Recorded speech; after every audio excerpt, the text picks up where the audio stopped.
Welcome to Indian Made. In this video, we are going to talk about the caste system impacting on the British Indian Army. What are castes? The caste system can be traced back to the 4000-year-old or even older text Rig Veda. It tells us about the Varna system, which classified people into four Varnas, namely the Brahmin, the priest or teacher or a person of science, the Kshatriya, a warrior, the Vaishya, the trader, the Shudra, the peasants. And the hierarchy puts the Brahmin at the top and the Shudras at the bottom. This system was not by birth. One can train to be a Kshatriya or a Brahmin. In ancient India, anyone can participate in war, either Kshatriya or one who trains to be a Kshatriya.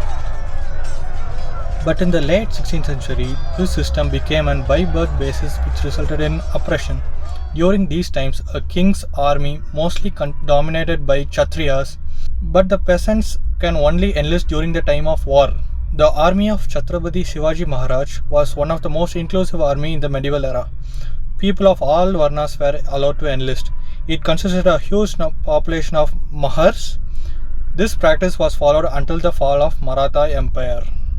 The caste system further divided the Varnas into many divisions. The word caste derived from the Spanish word casta. The 1857 revolt, or the Great Rebellion, or the Great Revolt, however it is called. Post 1857 revolt, the British military policy makers formulated a list of characters that separated one community from other. This means identification of the martial races. Soldiers were reluctant to obey orders from other caste people. Recruitment by religion, caste, race became crucial. The British always uses divide and rule policy. By this, the Indian society was divided into two races, martial and non-martial races. Courage and fighting skill were considered as a racial quality. The martial races are, namely, Jats, Pathans, Gurkhas, Dogras, Mughals, Rajputs, Sikhs, Marathas, Reddis, Baloch, Mukkulator, Nayars, but it majorly dominated by the following.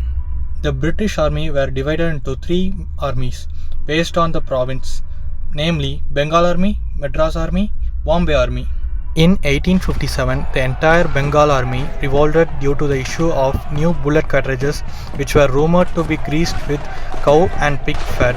After the Great Revolt, the Bengal Army was dissolved.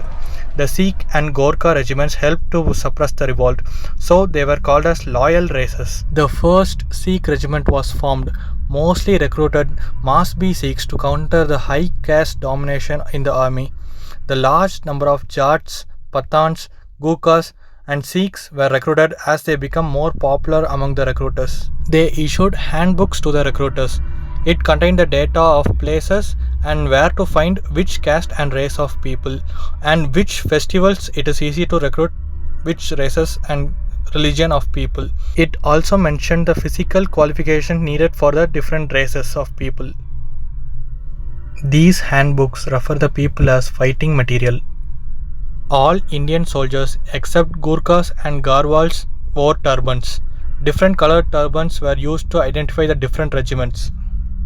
Lord Roberts, the Commander-in-Chief of the British Indian Army from 1885 to 1893, was responsible for the reduction of the so-called low caste people in the army. Then the low caste recruitment fell. They thought the low caste were inherently unmilitary and therefore little of use for the British army. They recruited less educated people to avoid another mutiny. By the time of 1914, 75% of the British army were from Greater Punjab, Northwest Frontier and Nepal.